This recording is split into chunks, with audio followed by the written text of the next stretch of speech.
lunch, yeah? Settling in. My name is Cole Goins. I'm the managing director of the Journalism and Design Lab based out of the New School. All right, we got one shout. Shout out to the New School, great. Love a good woo. We'll get to as many woos as you want to give during this presentation. It's great, the more the merrier. We'll talk a little bit about the work that we're doing. We are running this national initiative right now, working with community colleges as hubs for local news. So we're gonna get into that during this presentation and give you really a deep look at a collaboration that's really humming in Cleveland. So introduce my guest panelists here. Rich Wyson, the Executive Director of Neighborhood Media Foundation. We support any community members talking about their own communities, wherever there are communities. Hi, I'm Helen Maynard. I'm the Managing Editor for Collaborative Media for Signal Cleveland, the nonprofit newsroom powered by Documenters Cleveland. And good afternoon, I am Erika Bell. I am the director of the Access Centers, which is an outreach of our county's community college, Cuyahoga Community College in Cleveland, Ohio. All right, so Cleveland is fully in the building. Anybody else from Cleveland? Nobody else from Cleveland? Wow, okay, that's unfortunate. Well, maybe some Clevelanders watching from home. We are here to talk about a collaboration that we have been working on for the past year plus now. Here's some, you can see all the partners that are involved in this. We have been working together to create a community journalism program based out of Tri-C, so Cuyahoga Community College, Tri-C. And that community journalism program is basically, we've created this non-credit certificate in community journalism. So it's essentially a free, accessible program for anyone who wants to learn the tools of journalism. We go over the basics, the fundamentals. We incorporate an emphasis on design thinking and systems thinking, which is key to the pedagogy of our program at the New School. And this program is now in its second iteration. We're actually, next week will be our second, will be the last class of our second course. And we will have about 30 folks who have the certificate and have went through the full program. It's 8 weeks. It's been virtual so far, and we're talking about doing it in person in the fall. So that's what we are working on together. You can see behind me, this is a mix of people, some familiar faces from folks on the stage, and several of the folks who participated in our first cohort last fall. And also you got Frank Lewis from Signal Cleveland, who's also been key to this project and this team, and also some community media publishers that Rich mentioned working with in Cleveland. A couple, you can see Deepa here on the left, works with the Lotus, which serves the Indian community in Northeast Ohio. She's actually participating in our cohort right now. Tammy up here on the top right is she's a community leader and an organizer, works for the Business Improvement District, right? Or the Community Development Corporation in a neighborhood called Fairfax in Cleveland. And she's a good example of someone who doesn't necessarily consider herself a journalist, but is an information leader in the community. And so she's actually participating in the second class right now. She's both sessions she's doing. So she's really trying to steep herself in ways and tools to keep her community informed. And it's a really good example of the kind of, just a range of the people that we're getting in these programs who want to learn journalism skills and who want to really figure out how they can share stories from their communities and circulate reliable information. This is part of a national program that I mentioned that we're running at Journalism and Design. So a little bit we have a lab at the New School and Journalism and Design, which we run community-based programming outside of the university. So right now, this is a key question that we're asking with our work, which is how can we center community colleges as hubs for local news and equip more people to produce and share reliable information, right? So this question is really key to the work that we're doing, and like I said, we're working, I have, this idea here, that we all have roles to play in keeping our communities informed.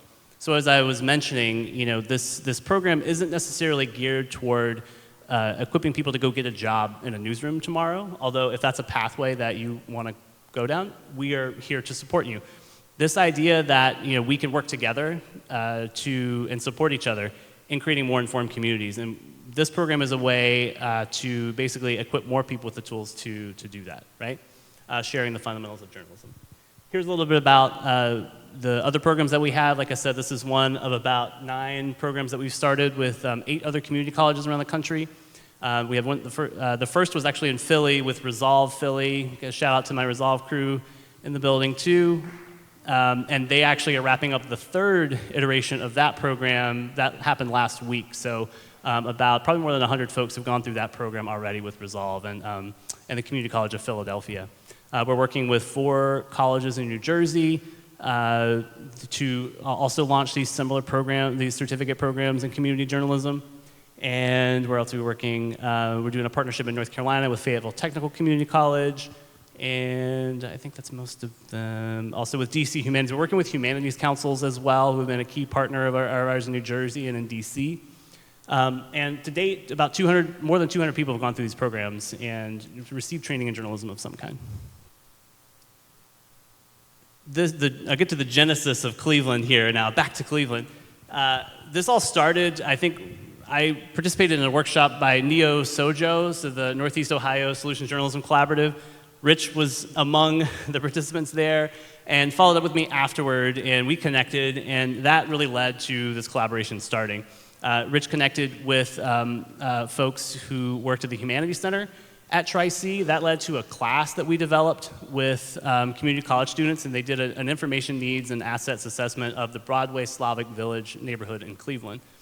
That, which you can see some of the flyers and the final report that the students produced on the right. So that was really the starting point, is working with students to go deep in that neighborhood and to really get a sense of what were some of the information needs and wants of the folks in Broadway Slavic Village.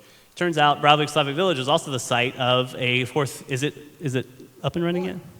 The 4th Access Center, right? So what Erika was talking about, she'll give us a little bit more detail about here shortly, but will be where another one of these access centers will be housed. That led us to working together. Then we got connected with Erika, Suzanne Ortiz at the Corporate College of Tri-C to create the certificate program that I was just telling you about. This is the enrollment page here. And this collaboration really enables us, one, to all work together to be able to facilitate this program. We partner with also a local journalist and community journalism instructor, Charlotte Morgan. Couldn't be here today, but shout out to Charlotte. She's been amazing and has really led the facilitation of this entire program and created several other community journalism programs. She's even worked the through line from this session to the next one as she was working with Planet Detroit and training folks in their community journalism program, so shout out to Planet Detroit. The key to what we've been trying to do with these certificates and the opportunities that are involved are creating these pathways. So I talked about the roles that people could play. Not everybody wants to write a news article as an outcome, right? That is a great outcome. You know, we can also think about other ways that people want to participate in their local news systems and equip them to be able to do that. Signal runs a documenters program, for instance. I know there are other folks who are affiliated with documenters here as well, so getting paid to go cover public meetings. Maybe you want to launch your own news outlet. Maybe you want to work with Rich and start a new community media publication.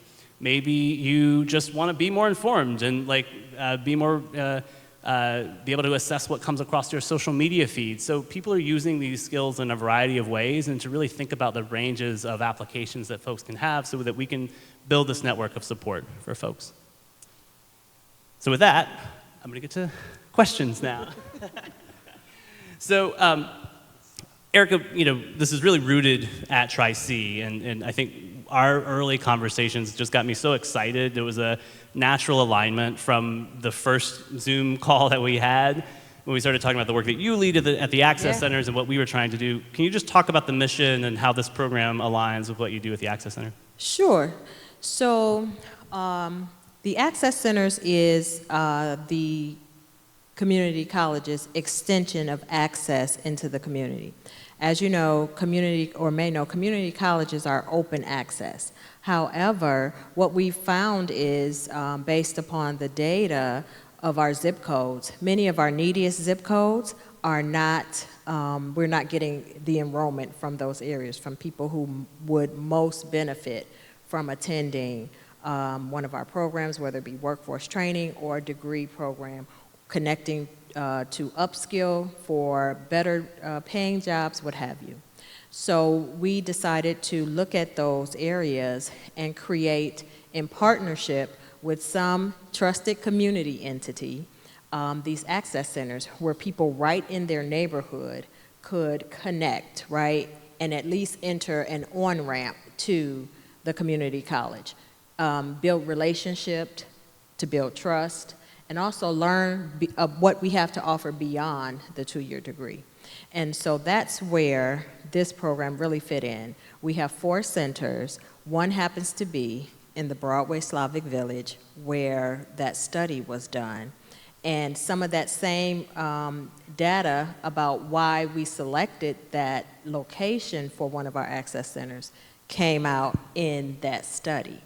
So when Cole contacted me, I don't know, maybe Rich, I guess, gave him my name, or I'm not sure, but he was just like, hey, I have this program I want to talk to you about. I think it'll be a good fit.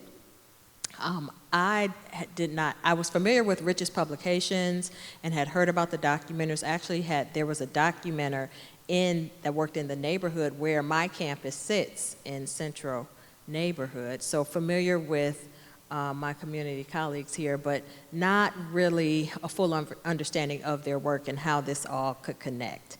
But after talking to Cole, and then really, I have a background in journalism, so anything journalism is a goal for me. But I like information, and I understand that traditionally there are neighborhoods in Cleveland that don't get information, don't get trusted information, and don't know where to get information or how to source for fact the information that they do receive. Growing up in some of those areas, what I do know is if my neighbor says it though, right, I trust them. Or if the church on the corner where we may go to the food bank or what have you, gives us that information, we trust it. And so this was just completing the circle of this work, but also giving people information and empowering them to take control of what they feel is happening to them in the neighborhood and being able to be impactful about how their neighborhood is being, if you will, regentrified or rebuilt or combined in some cases with other neighborhoods or what have you. And our first go around, I think we just advertised, sent it out to everybody I could think of that it made sense.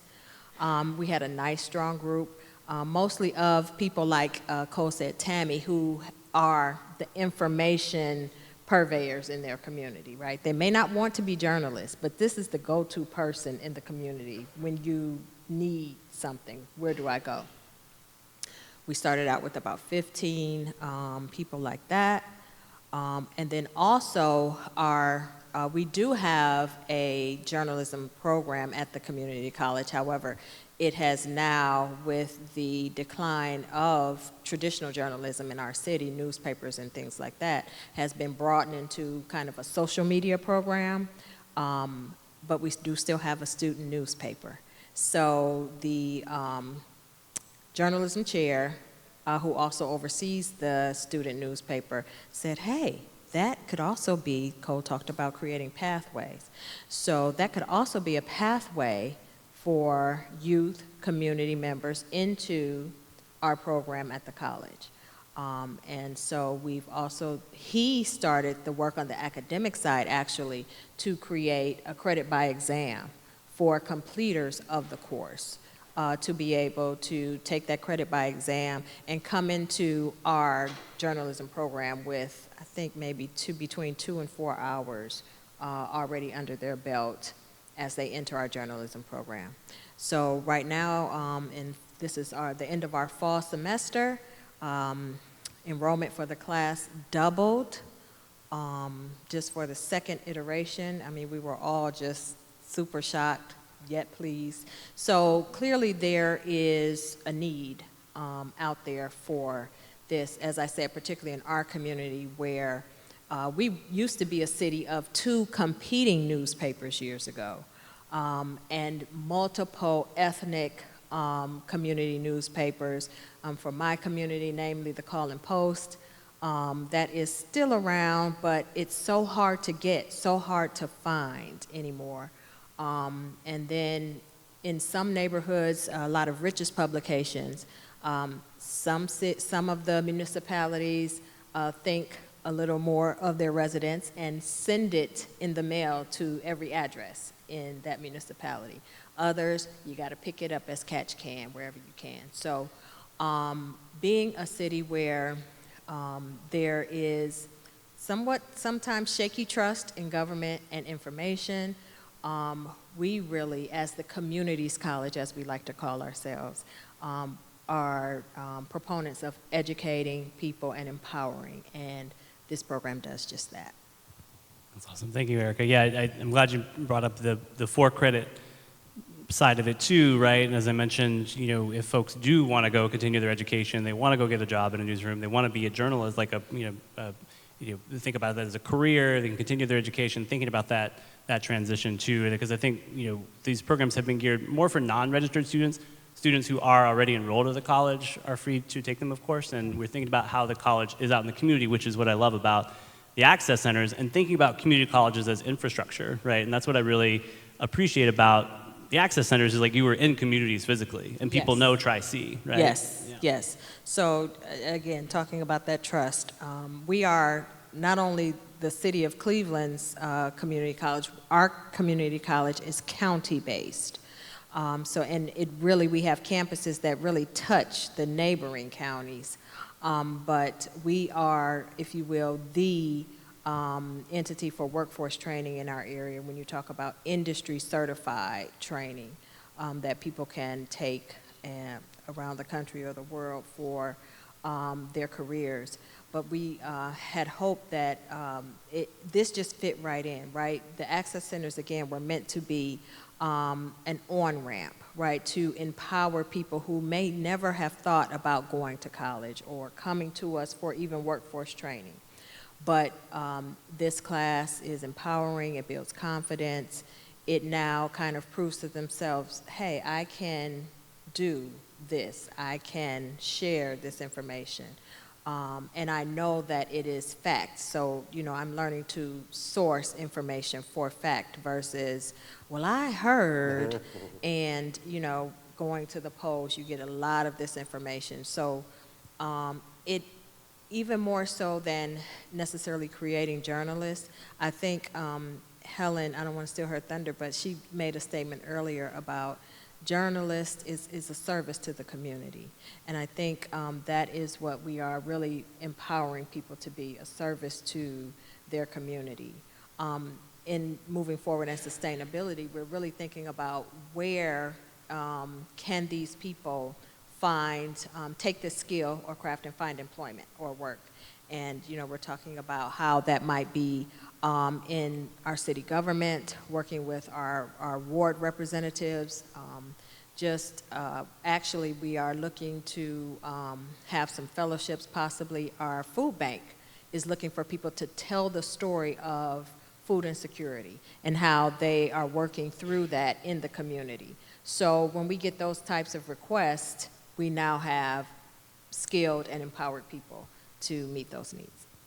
Excellent. So you mentioned, Erika, too, you know, the state of the media ecosystem in Cleveland. So Helen, you're with Signal, a newer news organization in the city. Do you want to talk a little bit about how, you know, your support of this program kind of works toward your organization's board goals around engagement and working? Sure. Our goals, you know, when we came into the news ecosystem as Signal Cleveland, it came out of a long process, even before Sojo, before the Solution Journalism program came in.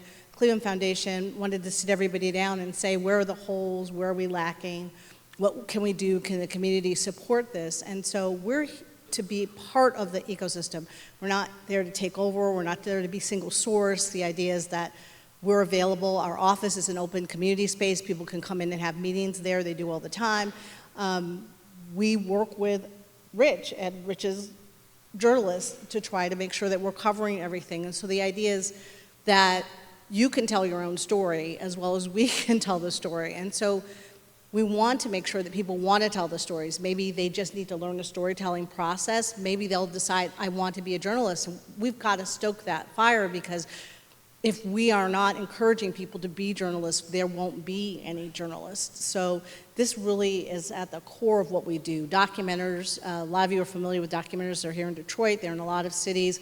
You know, they come in and they're looking at meetings. They get paid to use a particular note-taking process to get to the facts, and we can amplify that at Signal by taking those facts and looking into the more, writing more of a story, asking you what you think about the facts and getting that reciprocal information, which is maybe also the thing that's lacking in journalism. And this is where, again, goes back to the community college, the community. People, we as journalists are talking and it's all going out, but what are we really taking in? And so this is a chance for us to also interact with the people who are interested in journalism, get story ideas for the folks who are in the class, help them build the story idea themselves. So it's 100% about Signal's mission, part of Signal's mission, part of an extension of the documenter's mission. And we were working with Frank Lewis, who I mentioned at Signal, has been one of the co-led sessions with us on writing like a journalist. And we are trying to support folks who do want to tell the stories, right? To actually, building a network of people through this class and through the programs that we can do together at Tri-C as another entry point for people to be able to engage in building the support network. And Rich, that actually brings me to you. You work with how many community media outlets in? 20. 20. 20 now. So it's a lot of like local newspapers, online outlets that serve a wealth of different communities around the city.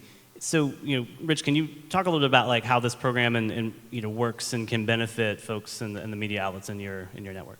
Yes. I don't know if anyone in the audience has noticed, but community journalism doesn't right away get a lot of respect.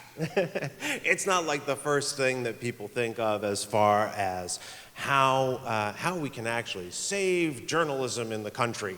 I have different opinions. It's a can of worms. I won't get into it. But understand that going around and trying to get wheels spinning, if you've got an idea that involves community members telling stories from their own communities, it is boosted by having the revered community college in the area that has, our population has not seen a levy that they will not approve for Cuyahoga Community College. It's just an excellent credibility-raising partner for us as community media outlets, fiercely independent community media publishers, to be associated with that.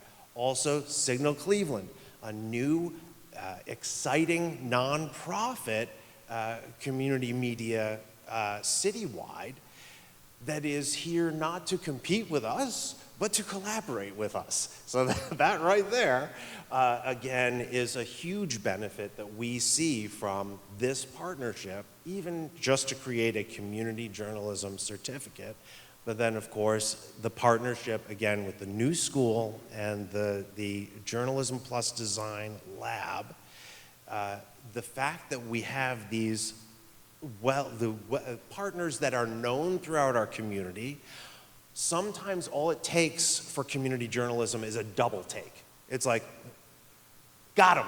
If they just, if they're not just not listening to the fact that community members are talking about their own communities, okay, good. That's nice for you little communities. Let's move on to real solutions. If the partners are enough just to make people think, wait a second, if they are treating this whole connection with community members that these little lowly community media outlets have, maybe there's something to it. So that's a huge benefit for us. We benefit also from the healthier, more lively media ecosystem because we get more reporters, we get more people talking amongst each other about what's going on in our communities, and when we collaborate, we bring much higher quality information to all of our completely separate audiences, and that's 20 completely separate audiences. I would say even 21 completely separate audiences. And we also benefit from taking the class ourselves. As you saw, Deepa was in that picture. She's from The Lotus, which is our oldest community media publication for our India community in Cleveland. and they are experiencing a resurgence, and she wanted a brush up of her community journalism skills, and so she took this class. And the fact that that we also, I also have to say that as far as as proof that Signal Cleveland is much better intertwined with our community media ecosystem than other more competitive outlets have been in the past. Charlotte Morgan, who teaches this class, came available to teach a class, and the colleague we've been mentioning, Frank from Signal Cleveland, noticed that, reached out to her, said, we are developing a community journalism class, you want to get involved. That alone is such proof that we have a different media ecosystem developing in Cleveland, and man, did we get the best community journalism teacher I hope Charlotte is watching from the live stream for the shout out. I will say, since we're running out of time, I know this is very fast for a panel discussion with 4 people, but I think, Rich, you just made a point. It was just about, this collaboration works because we all are working in service of this goal, which is a more informed community, right? And if we think about that as our goal, how are we all working together to strengthen the resilience of a network, like a local network? Because if one, it's not all about, one institution or one newsroom. It's about building the community's power and the resilience to be able to, fill in the gaps when gaps are, and for legacy media systems that have long excluded many communities from the coverage and misrepresented them. So how do we work to support folks and build that local network? We don't have time for questions, unfortunately, but our emails are up here. We hope that you will reach out to us. I'll stop there. I think that's our time. So thank you so much, everybody. Hope you reach out. Thank you very much. I will say real quick, we are looking to do more of these programs. If you work with a community college or you know of a community college and are interested, please do get in touch, and we would love to collaborate. I can highly recommend it.